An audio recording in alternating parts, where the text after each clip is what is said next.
All right, so here we have a slightly more complicated shape. This is a triangular prism, something like this, like a Toblerone box or something like that. This one, I've been given the information. It's a little bit cluttered here. So this is the shape. The dotted lines are the bits behind. The 15 is referring to this long edge going back here.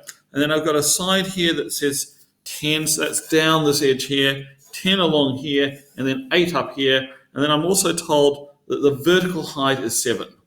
Now that's going to turn out to be quite useful.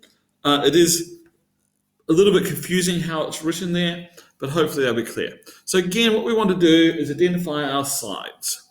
So I'm going to start again at the front, but you could do anything. Here we've got slightly less sides, and they're not all the same. So we've got the front, that's a triangle. If you remember, the area of a triangle is a half times the base, in this case 10 times the height, in this case 7. Now it's important to realize that these extra numbers, this other 10, this other 8, are not useful to you when you're working out the area of the triangle. They're additional information. They're going to be useful later, but for the triangle, remember, we just want the height and the breadth or base. So when we put that in the calculator, we get 35. It might be useful to draw that out and just put the information on you want, but it might not be. So now looking at the back, again, actually the back is, in this case, exactly the same. A prism's always going to have that face being the same, so that's another 35. Now looking at the other sides, we don't have a top anymore. We do have a bottom, so maybe we'll do the bottom next. I've got 10 here and 15 along here. So all of these side ones are all going to be 15. So that's going to be 10 times 15, and we're going to get 150.